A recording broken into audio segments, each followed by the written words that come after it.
लोकसभा में तो कांग्रेस की ताकत इस बार बढ़ी है, लेकिन कांग्रेस को बड़ी चिंता अब राज्यसभा की है, क्योंकि राज्यसभा में कांग्रेस के नंबर कम होते जा रहे हैं।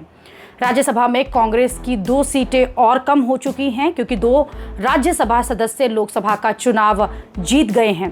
कांग्रेस के दीपेंद्र सिंह हुड्डा और केसी वेणुगोपाल दोनों राज्यसभा के सदस्य थे, लेकिन दोनों ही अपना अपना लोकसभा चुनाव जीत गए, इसलिए राज्यसभा में दोनों की सीटें जो हैं अब खाली हो गई हैं और इस तरह से कांग्रेस की ताकत अब राज्यसभा में कम हो गई।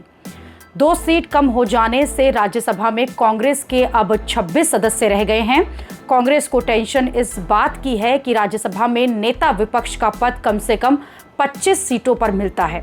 नेता विपक्ष का पद राज्यसभा में फिलहाल मल्लिकार्जुन खड़गे के पास है, लेकिन कांग्रेस के पास इस पोस्ट को बचाने के लिए और बचाए रखने के लिए सिर्फ 1 सीट ज़्यादा है। ऐसे में अगर कहीं ऊपर नीचे कुछ भी हुआ और कांग्रेस की सीटें जो हैं वो 25 से कम हो गई, तो कांग्रेस से नेता विपक्ष राज्यसभा का पद जो है वो छिन जाएगा। इसलिए कांग्रेस ने अब अपनी टैली बढ़ाने का प्लान जो है वो बनाना शुरू कर दिया है और इस प्लान के तहत तेलंगाना से बीआरएस के राज्यसभा सांसद केशव राव को कांग्रेस में शामिल करवाया गया।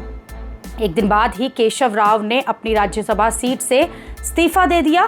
केशव राव के इस्तीफा देने से राज्यसभा में एक सीट जो है तेलंगाना से खाली हो गई, जिसे अब कांग्रेस आसानी से भर लेगी, यानी कांग्रेस की 1 सीट बढ़ जाएगी।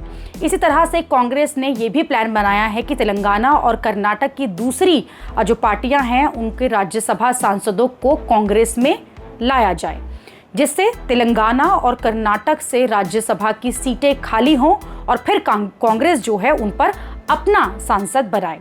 इस तरह से कांग्रेस के नंबर राज्यसभा में बढ़ जाएंगे और नेता विपक्ष के पद पर भी कोई खतरा नहीं बनेगा। फिलहाल राज्यसभा में सरकार और विपक्ष की जो ताकत है उसमें बीजेपी के पास 86 सीटें हैं और कुल जबकि 110 सीटें हैं, जबकि कांग्रेस की 26 सीटें मिलाकर इंडिया ब्लॉक की 87 सीटें बनती हैं। गैर एनडीए और